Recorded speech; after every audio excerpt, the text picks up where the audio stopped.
Unusual times. We've never done this before, but we're thrilled you're here. Can't wait to hear from you. Can't wait to hear about the season. So got a great crowd, an enthusiastic crowd. So thanks a million for coming, and we look forward to hearing from you. Have at it.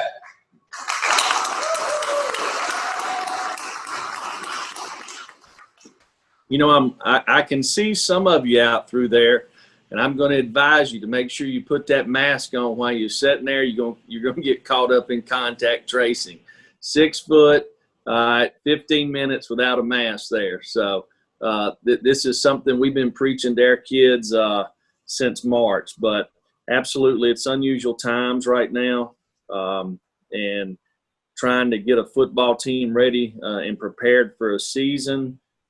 It's obviously, you know, we continue to learn things every single day, but our kids have been very positive, you know, very motivated, and have really kind of taken everything in stride and have worked really hard this off season to prepare for the season that's about to get started in a couple of weeks here. So, you know, we had several coaching changes on our staff, you know, really on starting at running back position. Getting Jay Graham back here, I think, has been really, really good. I worked with Jay at Florida State and obviously played against him when we were in college, and has been a good friend and a guy that does a great job mentoring our running backs, and he's also doing our special teams this year. So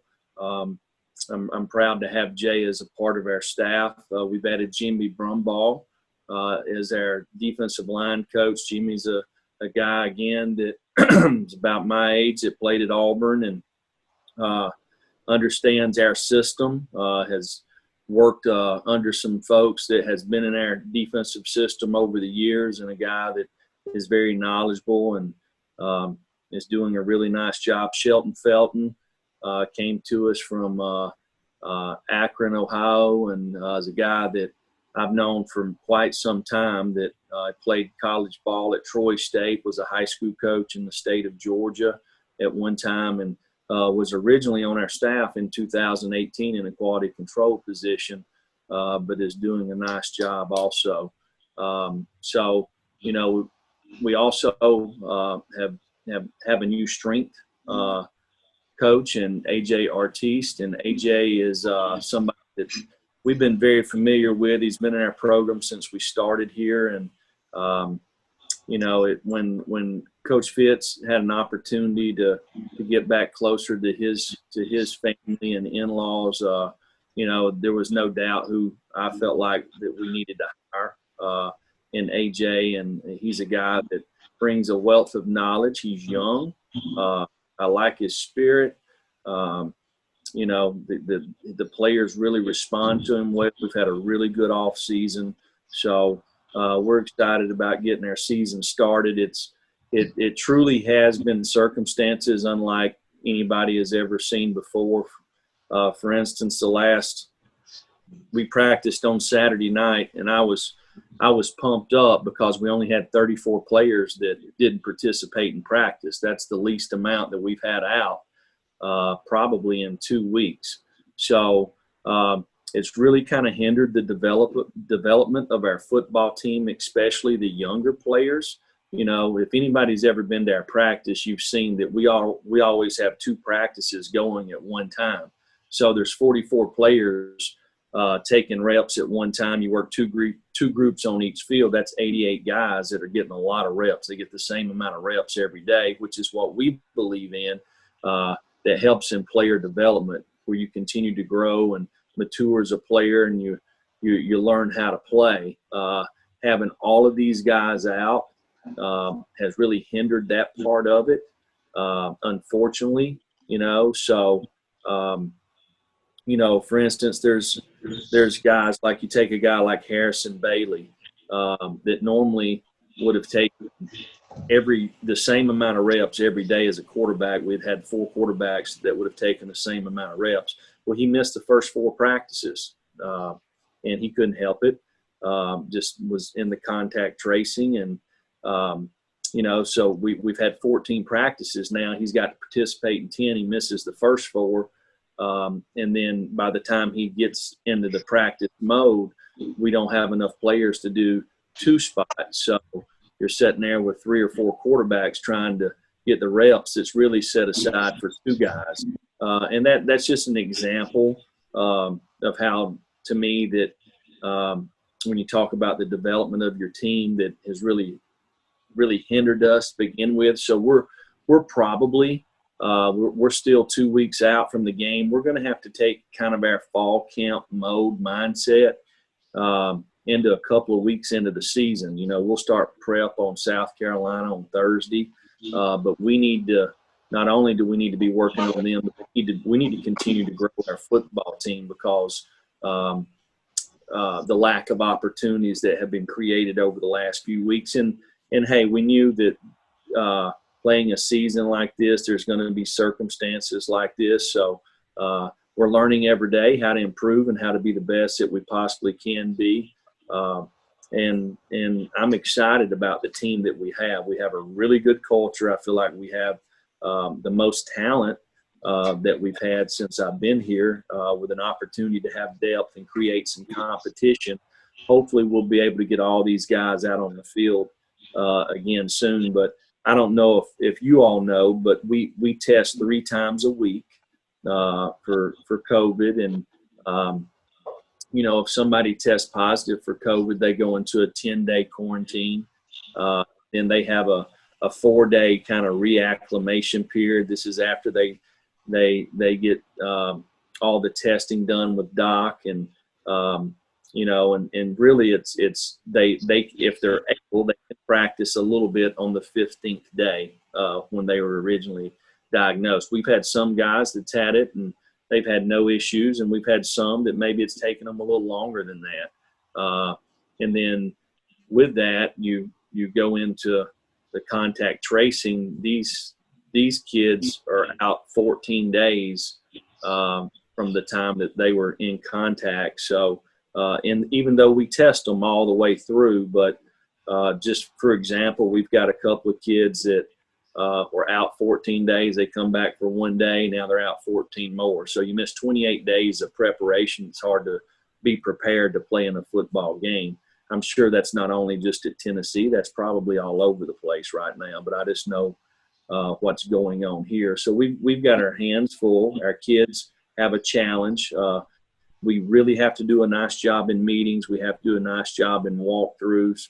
And we have to have a lot of people to be ready to play, because you never know, who's going to be in or out. Before you get on the bus to leave on Fridays, you have another test, and a guy that might have been preparing to play the whole week, you might find out on Friday he's out. So you got to get the next guy ready to play. So depth will absolutely be a critical part of this season. And I know the next 8 practices for us will be important when you talk about fundamentals. Number one, the ball on both sides of the ball. Offensively, just protecting the football on the offensive side of the ball. I think the statistics show that if you do not turn the football over in a college football game, I believe you have 83% chance of winning that game. If you turn the football over one time, your percentages go down to like 51%. And that's not talking about what the defense does. That's just the offense. The other way, if you look at it on the defensive side, if you hit the ball, obviously your chances create. So we've really been preaching the ball on both sides of the ball. It's one of the first things that I'm concerned about when you have skill players that have missed numbers of practice and they hadn't had a chance to get bumped and banged around, because we didn't have spring ball, remember? So it's been, a while for some of these guys, all the way back in December for bow prep. If they've missed some practice time, they've not carried the ball in a scrimmage-like setting. So that's obviously got to be a priority for on both sides of the ball, and obviously in special teams. The next thing is just mental errors. General Nealon got it right when he said the team that makes the fewest mistakes will win. I think this season will be exactly that. The first thing is don't beat yourself. Make the other team beat you. And that's something that doesn't matter if we're playing with our first quarterback, our fourth quarterback, or first nose guard, or fourth nose guard. We can't beat ourselves. So as coaches, we have to do a very nice job in our teaching progression, understand what our players are capable of, and let's put them in a position that they understand where they can have success so they can play fast. Same thing on special teams. And special teams has probably been the toughest thing for us, because lots of times you bring the best players in from a high school team. Well, maybe they were the punt returner, maybe they were the kickoff returner. They didn't go up there and block on the front line on kickoff return. They didn't go down and cover on a kickoff cover team. They didn't play on the punt team. So teaching these guys how to play special teams with them being in and out has really been challenging for Jay and our entire staff. And it's something that I believe is where we have created a little bit of an edge for us in the past. We've got to find a way to be able to do that on special teams this season. So getting some of these guys back and training the fundamentals and getting prepared for the upcoming season in the next 10 days is going to be critical. Same thing with our specialists.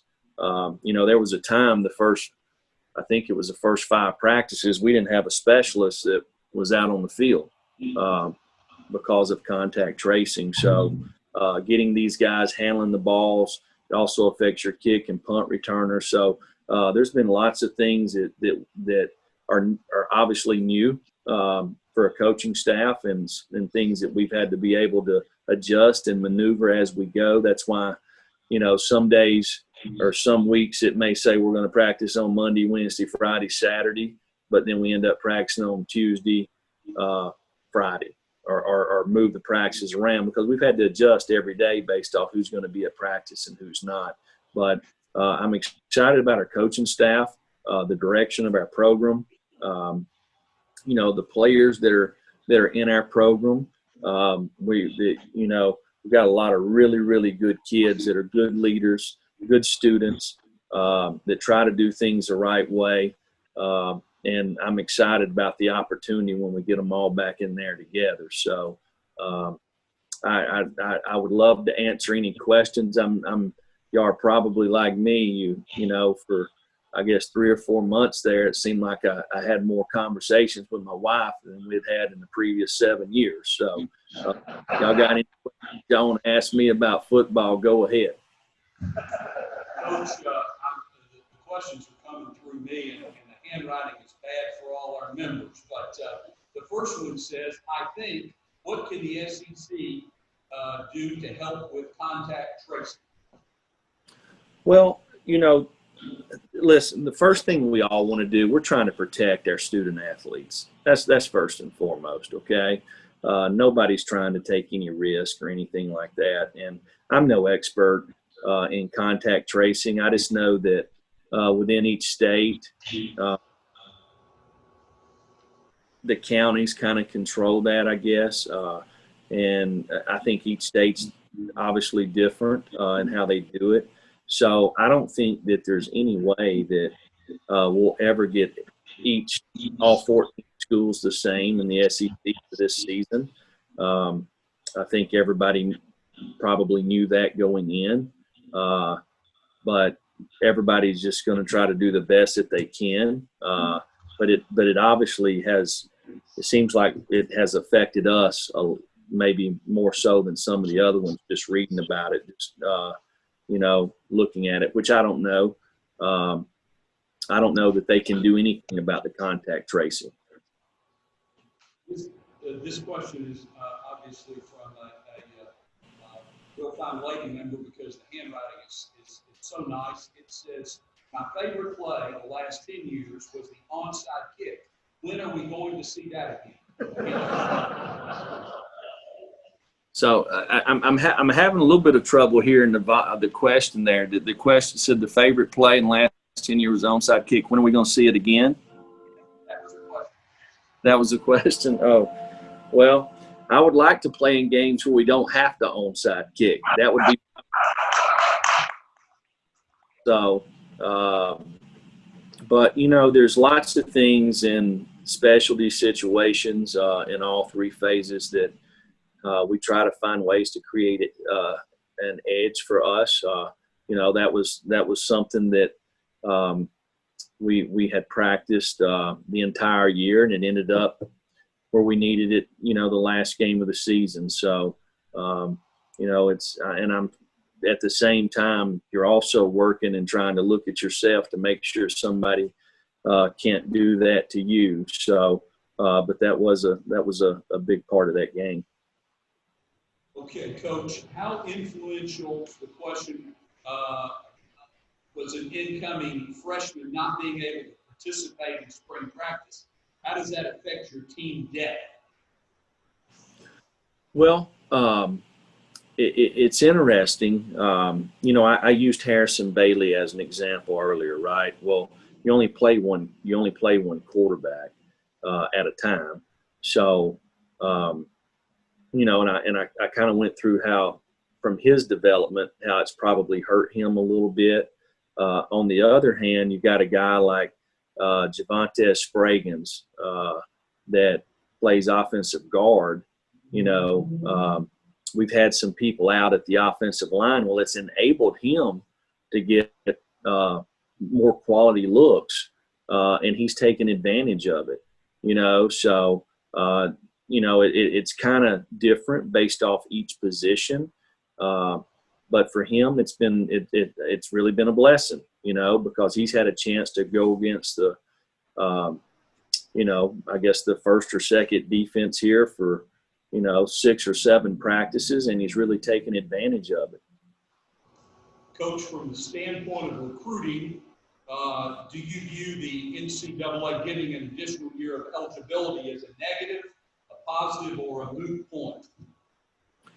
No, I really think this is a positive. When you talk about the mental health of the young people across our country right now, I can't imagine having my high school time cut short. I can't imagine interruption during my college years. Not being able to go to school for elementary kids.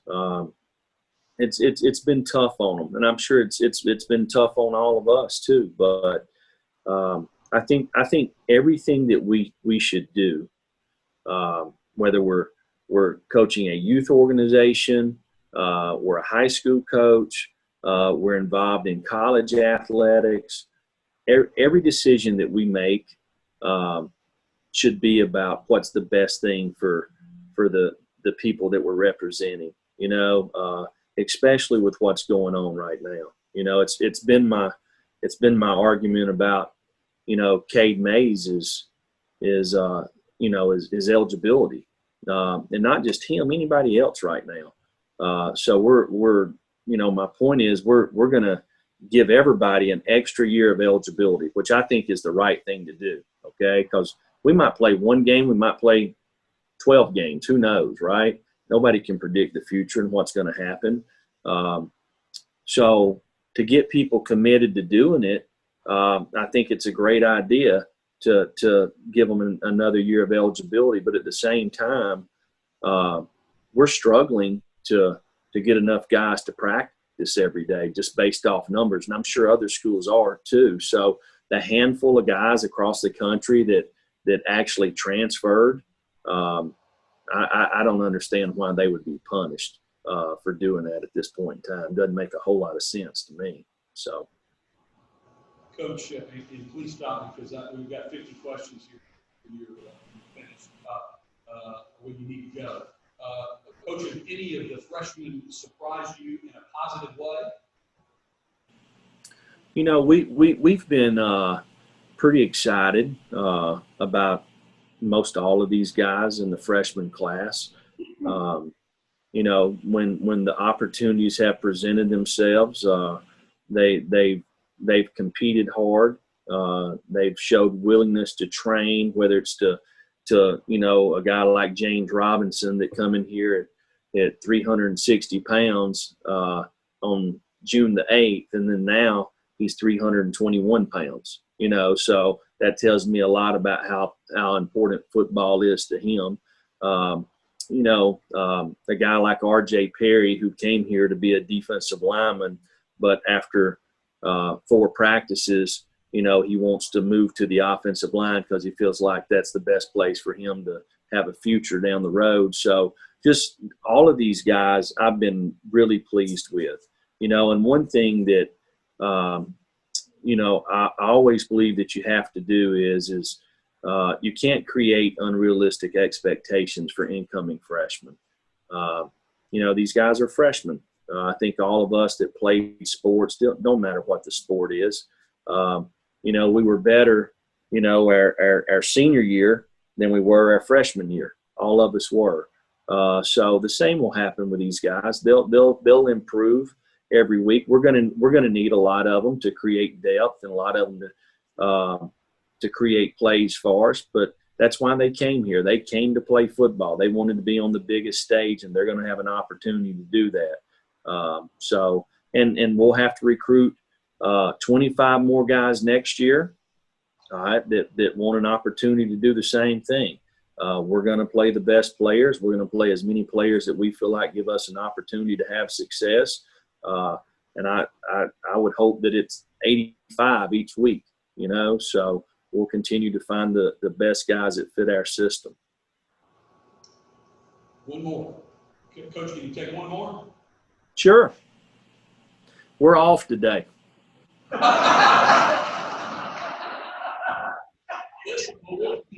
Hey, I'm going to tell you this. As long as I'm in here talking to y'all, I promise you, Coach Ansley's blood pressure right now is about 90/60. He's good. What you got, audience? Yes. Ask him how they've done so well recruiting without having on-campus visits. That's a great question. One of our members wanted to know why you believe we've done so well in recruiting so far without having any on-campus visits. I love that. Well, probably I would go back and say that, watching the news back during January, February to see what was going on really in China, you had to know that this was coming to the United States, and based off looking at that really early, we kind of implemented a plan to, okay, when this gets here and we have to go into quarantine, what's the plan? So I feel like our recruiting department done a really nice job putting a plan together, and we're ready when the circumstances presented itself. And then you go into the guys that we got on our staff. I feel like we have some very personable coaches on our staff that are great teachers, really good coaches. If you look at the history of our staff, the success that they've had at the other places that they've been, and then you look at the players on our team. We got guys that have came here, and they've came here because they want to win a championship, and they understand that to do that, they need the best players playing beside them. They need the best players playing across from them so they can get better every day. So the challenge has been on everybody within our program. We have to recruit every single day because if we're not recruiting them, somebody else is.